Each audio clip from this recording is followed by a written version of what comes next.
Selamat datang ke channel Cikgu Chong dan hari ini kita akan teruskan dengan bahagian ketiga bagi bab 3 tingkatan 1 iaitu kita akan tumpukan perhatian kepada kuasa 3. Jadi pertama sekali kita kena faham dahulu apa yang dimaksudkan dengan kuasa 3 tu. Jadi kuasa 3 bagi suatu nombor ialah hasil penerapan nombor itu dengan diri sendiri sebanyak 3 kali. Jadi kalau kita perhatikan contoh di sini, macam mana nak baca ini adalah 2 kuasa 3. Kuasanya biasanya akan tulis dengan kecil di atas lah. Jadi sama dengan 2 darab 2 darab 2. Jadi perhatikan nombor 2 tu adalah ditulis sebanyak 3 kali. Jadi di sini hasilnya adalah 8. Jadi macam mana dapat 8? 2 darab 2 tu 4. 4 darab 2 tu adalah 8. Jadi ingat kuasa 3 tu sebenarnya adalah darabkan diri sendiri sebanyak 3 kali lah. Jadi di sini ingatkan yang ini sebab saya nampak ada ramai pelajar yang sentiasa keliru 2 kuasa 3 itu. Jadi ada ramai pelajar di luar tu yang fikir 2 kuasa 3 tu adalah 2 darab 3. Jadi itu adalah kesilapan yang umum saya perhatikan. Jadi ingat 2 kuasa 3 tu adalah 2 tu darab sendiri sebanyak 3 kali. Jadi macam itulah untuk kuasa 3. Jadi 8 ini ialah nombor kuasa 3 sempurna kerana boleh dituliskan dengan penerapan 3 faktor yang sama. Jadi seperti hari itu iaitu kuasa 2 sempurna. Kuasa 2 sempurna itu adalah hasil darab bagi 2 faktor yang sama lah. Jadi untuk kuasa 3 sempurna itu adalah penerapan 3 faktor yang sama. Iaitu hasil daripada kuasa 3 sesuatu nombor integer lah. Jadi dapatlah 8 ini daripada 2 kuasa 3. Jadi di sini saya akan nasihatkan semualah supaya kalau dapat cuba hafalkan kuasa 3 bagi 10 nombor yang pertama iaitu 1 sampai 10 lah. Jadi 1 kuasa 3 tu adalah 1 sebab 1 darab 1 1. Tambah darab lagi 1 jadi 1 lah. Jadi ingat apa-apa kuasa bagi 1 tu memangnya adalah hasilnya 1 sajalah. Jadi 2 kuasa 3 tu adalah 8 macam tadi. 3 kuasa 3 tu adalah 27. Kenapa? Sebab 3 darab 3 itu jadi 9. 9 darab lagi 3 jadi 27. Jadi untuk 4 kuasa 3 tu 64. Jadi 4 darab 4 adalah 16. 16 darab 4 lagi adalah 64. Jadi anda cuba hafalkanlah sampai ke 10 kuasa 3 iaitu adalah 1000. Jadi nombor inilah yang anda akan sentiasa nampak lah. Dan kalau anda nak buat dengan cepat, sebaik-baiknya you cuba hafalkan 10 nombor yang pertama ini. Jadi kita lihat contoh yang pertama. Kena pasti sama ada nombor berikut ialah nombor kuasa 3 sempurna atau bukan. Jadi di sini seperti biasa dalam buku teks tu dia akan pecahkan dia lah kepada kaedah pokok lah. Apa yang saya lebih suka tu adalah saya gunakan pembahagian berulang. Jadi 24 saya akan bahagikan dengan faktor perdana lah iaitu nombor perdana. Jadi di sini sebabnya nombor genap jadi saya pilih 2. Jadi hasilnya adalah 12. Bagi lagi sebab nombor genap bagi 2 lagi 6. Bagi lagi 2 dapat 3. Jadi kita memang akan nampak bahagi tu sampai jadi 1 lah. Jadi di sini 24 tu datangnya daripada 2 darab 2 darab 2 darab 3. Jadi di sini saya tidak dapat tuliskan 24 tu sebagai hasil darab 3 faktor yang sama. Iaitu saya tak dapat tuliskan 24 tu menjadi hasil darab 3 nombor yang sama tu. Jadi di sini maka akan saya cakap 24 bukan nombor kuasa 3 sempurna. Sebab saya tak dapat tuliskannya dalam bentuk kuasa 3. Untuk 27 kita cuba bahagikan dengan 3. Jadi kita dapat 9. Bagi lagi 3 dapat 3. Bagi lagi 3 dapat 1. Jadi 27 itu adalah 3 darab 3 darab 3. Jadi perhatikan dia memang adalah hasil peneraban daripada 3 nombor yang sama iaitu 3 kuasa 3. Jadi 27 ialah nombor kuasa 3 sempurna. Sebab dia boleh dituliskan sebagai peneraban 3 faktor yang sama. Jadi begitulah untuk soalan ni. Lepas tu kita lihat soalan seterusnya, cari nilai bagi setiap yang berikut tanpa menggunakan kalkulator. Jadi kenapa saya pesan anda hafalkan tadi adalah untuk bahagian ni lah.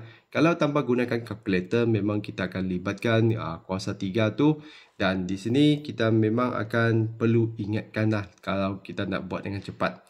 Jadi di sini negatif 5 kuasa 3 maksudnya negatif 5 tu darab berulang sebanyak 3 kali. Jadi negatif jadi positif. Positif darab negatif lagi dapat negatif. 5 darab 5 25. 25 darab 5 tu dapat 125. Jadi begitulah hasil untuk soalan A. Untuk soalan B, terutamanya yang melibatkan nombor bercampur ni, pertama sekali perlu tukarkannya kepada pecahan tak wajar. Ingatlah, kalau kita carikan kuasa 2 ke, punca kuasa 2 ke, kuasa 3 ke untuk nombor bercampur ni, memang kita tukarkannya kepada pecahan tak wajar dulu. Jadi darab dulu baru tambah, jadi 2 darab 3 tu 6, 6 tambah 1 tu jadi 7. Dan di sini kenapa kita perlu ada kurungan? Sebab kita akan kuasa 3 kan ke semua di dalam. Jadi 7/3 ni akan darab berulang sebanyak 3 kali lah. Jadi 7 darab 7 49. 49 darab 7 lagi dia akan jadi 343. 3 darab 3 9. 9 darab 3 tu jadi 27. Jadi anda boleh biarkan jawapan anda tu dalam bentuk seperti ini. Kalau anda nak tukarkan kepada pecahan wajar pun boleh juga.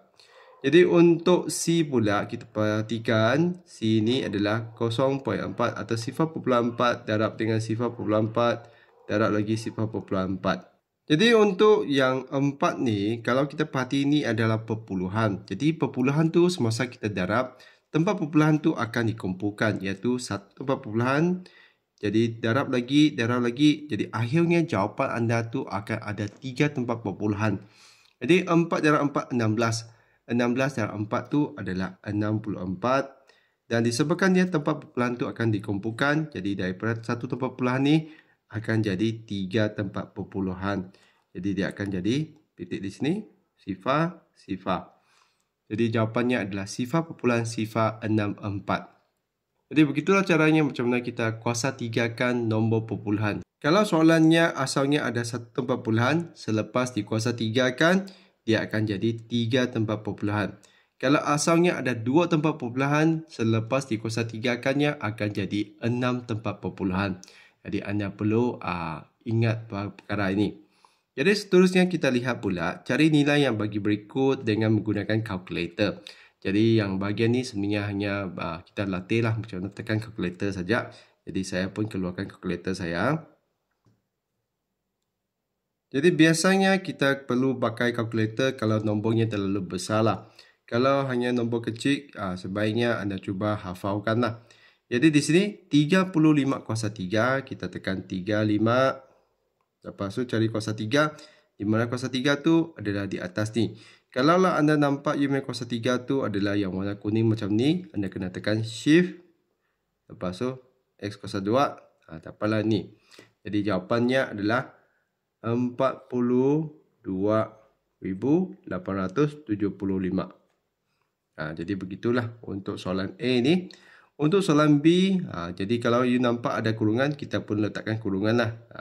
Lepas tu dalam tu letakkan yang pecahan 5, tekan ke bawah 13, tekan ke atas tutup kurungan. Lepas tu kuasa 3 iaitu shift X kuasa 2 tu kita dapat ni adalah macam ni. Kita boleh tekannya kepada pecahan. Jadi dapat sama dengan 125 per 2197. Jadi hanya tekan kalkulator je lah. Lepas tu untuk C pula. Untuk C kita lihat dia adalah negatif lah. Jadi kita tekan kurungan negatif 17.5. Tutup kurungan shift X kuasa 2. Dapat ini. Kita kalau nampak soalannya adalah perpuluhan, kita bagi jawapan tu pun perpuluhan lah. Jadi di sini kita dapat negatif 5359,375. Jadi kalau untuk perpuluhan tu biasanya dia akan minta anda tuliskan berapa tempat perpuluhan lah. Jadi di sini dia tak ada tuliskan, jadi saya bagilah 3 tempat perpuluhan. Jadi biasanya kita tak payah bagi sampai begitu banyak tempat perpuluhan lah. Jadi begitu saja untuk penerangan bahagian ketiga ni, iaitu kuasa 3. Jadi ingat kuasa 3 tu adalah pendaraban sendiri sebanyak 3 kali lah. Dia akan darab ulang tu, nombor itu kena tulis sebanyak 3 kali. Macam itulah untuk kuasa 3. Jadi begitu saja untuk perkongsian hari ini, iaitu tentang kuasa 3. Jadi kalau rasa video Jiko Chong ni membantu, jangan lupa untuk tekan like dan subscribe channel Jiko Chong. Jadi begitu saja untuk kali ini. Sekian terima kasih, kita jumpa lagi.